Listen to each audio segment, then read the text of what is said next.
So we have now a very special discussion, two very brilliant minds. The first is been a collaborator for over a decade with Mr. LaRouche. She's now a participant in the LaRouche scientific research team, aka the basement. And I think I'll let her introduce herself with the presentation.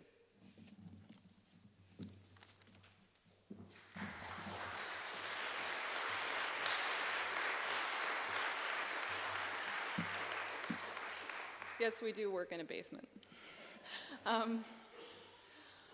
What I'd like to do tonight is something which is actually pretty difficult and impossible in a certain sense, and which by nature will fall short, especially in light of what we open tonight's panel with, which is that I would like to take a few minutes to try to talk about the creative process of the human mind. And the reason I set myself this task is because I think it really goes to the heart of what has been the theme of today's conference throughout every presentation and every panel, at least implicitly, which is the fact that the human species, as opposed to animal species, which are fixed, mankind is a species of perpetual progress. Mankind has the capacity to constantly and perpetually increase the territory that he inhabits and controls, to perpetually increase the scope of the resources at his fingertips, to constantly increase the consumption of resources and the power that he exerts over them, and to expand perpetually out into the solar system and into the universe. Now, not only does man have this as a potential, as an ability, but this is his nature. This is what makes us human. This is what we're supposed to do. And one of the reasons you know that this is what we're supposed to do is that that's what makes us happy. That's what actually creates a happy, successful society. And we've seen that at moments in American history, under FDR, under Lincoln, when we landed on the moon under JFK. Now, what I want to get at tonight is how is this accomplished? And on one level, this is it's very straightforward. This is accomplished because, as opposed to animals, human beings have the capacity to come to discover valid, universal principles of the universe.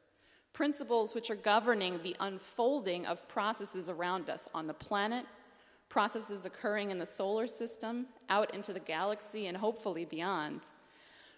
Man can intuit the presence of these principles.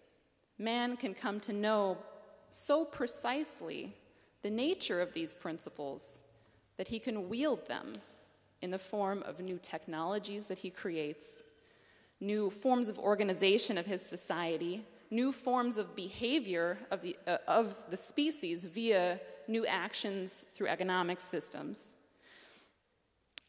Doing this, the universe rewards mankind which does this with an increased power to continue making discoveries and continue expanding his dominion.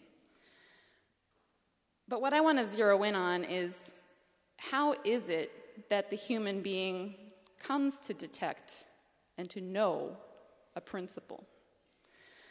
Now, it was referenced earlier by Mrs. LaRouche, the fact that today we live in a terrible, terrible culture, one dominated by pleasure, one dominated by experiences of the senses. Now, the issue is that most people in society believe that you come to know anything because you sense it, because you see it, because you touch it. And so today, to most people alive today, what the senses give you of reality is the most substantial, is the most basic, is the most stable. Now, this isn't true. And I think most of you hopefully realize that. What I want to do, sort of for fun, but also because I think it reinforces the point, is I want to show you an image, if we can get the first slide. So 2 of these squares are labeled. I know it's still a little bit hard to see. One of them is labeled B, which is just to the left of the cylinder. Can people see that? Okay, the other one is labeled A, which is the second in from the left on the top. Clear? So you have a checkerboard, dark squares and light squares. A is a dark square, B is a light square. Correct? What if I told you that square A and square B were actually the exact same shade of gray? Call me a liar. Can we get the second image? So maybe flip back and forth a couple times.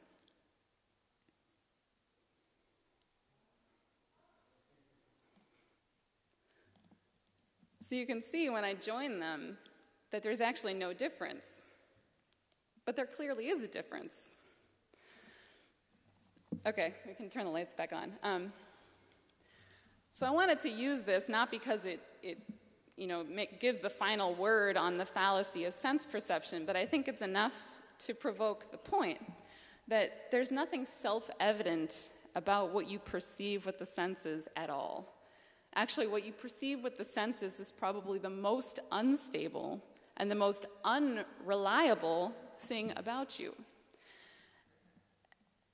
So what I want to do is I want to offer 2 examples, which are really examples of the same thing, to open up for you how it is that what is man's sense for truth, and how does he experience principle. The first example I want to give is Johannes Kepler. Now Kepler, in 1619, he publishes one of the most important scientific treatises to date, which is titled The Harmony of the World.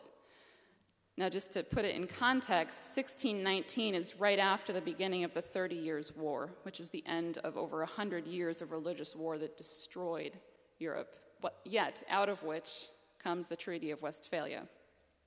So 1619 is the publication of The Harmony of the World, which is his exposition of the completion of his discovery of universal gravitation, which he had first published 10 years earlier in 1609 in his work, The New Astronomy.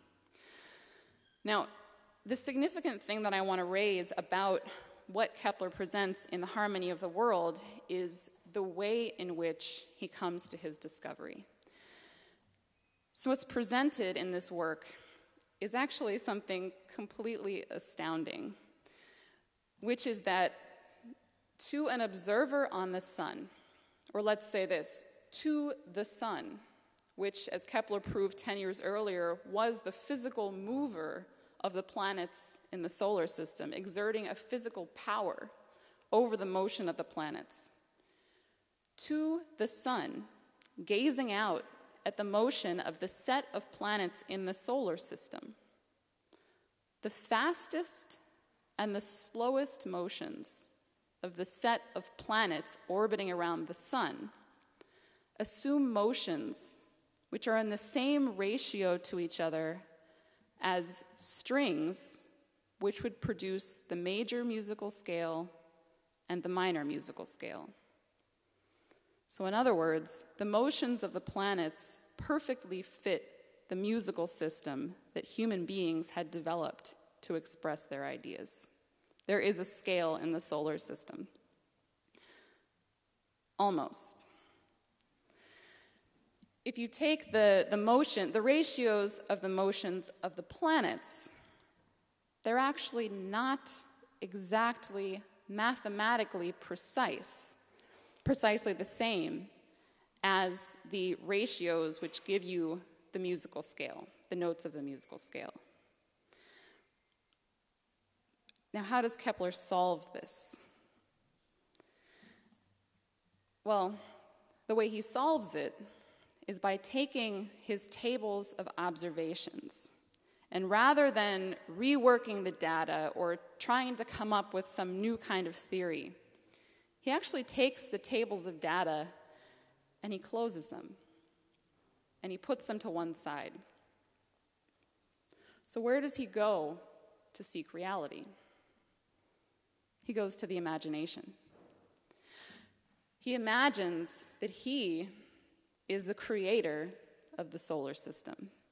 And he imagines, were he the sun, the cause of the multiplicity of motions unfolding around him, how would he fix the motions of this set of planets such that at every moment, each motion is in harmony with every other motion as much as possible, and that every one of these multiple motions is an expression of one single idea of the sun.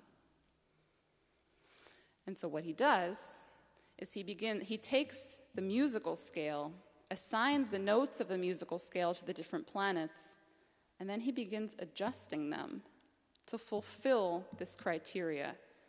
And so he makes one planet go a little bit faster or one planet a little bit slower so that there's the greatest coherence among all the parts. He then forms, from his imagination, a table of what the motions of the planets should be, according to his idea. Then he finally takes back out the tables of actual observations, and he finds that they are absolutely precise. And what he created in his imagination, according to convictions he had about beauty, about harmony, ideas he had gained from the musical culture around him of a developing music of polyphony, he comes up with a system which never could have been derived from any kind of mathematics, and yet which so precisely fit the planets that this unleashed complete pandemonium among the oligarchy. So what I want people to consider is how did Kepler make his discovery? It was through nothing that he sensed, but it was only through feeling out a process of creation. So with that idea, what I'd now like you to consider is what you experienced at the opening of the panel, which is classical music. And I want you to consider, among many, many things that we could attempt to say about classical music, what I want you to consider is the process of a string quartet or another ensemble. A string quartet is actually presented with the exact same challenge as the scientist, which is that when the performer begins to embark on the process of performance, all he begins with is a piece of paper with mere notes on it, data, sounds which correspond to the notes. Now the problem is that the music isn't in the sound. There's something else. And one way this can be made very clear is you can take two different performances of the same piece of music. You have the same notes, which are played by two different people at the same timing. Everything seems to be precisely the same about them, and yet one can be completely boring, a complete failure. Usually that's the one which is the most technically precise and in time. And the other one, which is the same sounds, technically, is completely different, is completely alive, is moving. Now, I want you to consider, and I had the good fortune of experiencing the rehearsal process of this quartet throughout the week as they prepared for tonight's event. It's only, as a musician, as a performer, it's only in treating the music as Kepler treated the solar system. In other words, approaching the piece of music as a single, coherent whole, where each sound, each melody, each note is going to be an expression of the unfolding of a single, coherent idea. It's only in that way that the piece can come alive and that you can actually achieve a moving, successful performance. And there's actually this, when I was thinking what I wanted to say tonight, I was reminded of a funny anecdote of Norbert Breining, who was a great friend of Mr. and Mrs. LaRouche. He was the first violinist of the famous Amadeus Quartet. And he was interviewed at one point, and the interviewer asked him, Mr. Breining, you're the leader of the Amadeus Quartet, so I'd like to know, when your quartet is rehearsing and you come to a disagreement, are you the one that gets to decide what you do? Are you the one that makes the final call? And Breining looked confused and said, well, no. It's not up to me. It's up to the music. We learn from the music. We might disagree, but ultimately, I'm not the one that makes the call. We have to find it in the music. And in a very real sense, there is a right way to perform a piece of music. Not as a formula that could be written down, but there is a right, truthful performance to a piece of music, and it's only found in the same kind of expression that we get in Kepler's recreation process in the solar system. And it's only when a performer, a musician, can recreate the creative experience of the original composer that we're getting somewhere close. Now, the reason I wanted to raise this, there are a couple of things I wanted to point out about the string quartet in particular, which is, number one, as opposed to the scientist, Kepler, in our example, a string quartet is 4 people, 4 different minds. And so I think it raises the question, where do you locate the imagination of the string quartet? In whose body do you place the mind? Clearly you can't, right? So where does the creative process of the string quartet exist? And now consider the fact that it's not just 4 people interacting with each other, but it's 4 people interacting with the mind of the composer. And it's 4 people interacting with all of you. And I think that the kind of experience that you get with this kind of performance of classical music is actually one of the most profound expressions of the mind of mankind. And I think it's one of the most profound experiences that a human being can have. Now, this completely breaks the bounds of time, and it completely breaks the bounds of space. And what I want to end with is the thought that what this really embodies, and I think what we have to be resolved of, is that this classical culture, this dedication to the human creative process, to breaking away from what's imposed on us by the current culture, that man is a beast. Man is limited to his senses. Man cannot change. There is no such thing as perpetual progress. We have to be committed to throwing that culture out. We have to be committed to a true revival and renaissance of classical culture. And to achieve a victory, to win the kinds of policies that were discussed throughout the day, to stop the threat of war, to stop the financial collapse, to begin to build Nawapa, and the kind of society, and if you let your imagination work, the kind of future that this portends for us, I think it's not just that it will be accompanied by a classical culture. I think that they're inseparable. And the kind of evolution that this organization, that our association, and hopefully all of you are committed to bringing about for the human species, will necessarily finally unite science and art as the really ultimate expression of what it means to be human. Thank you.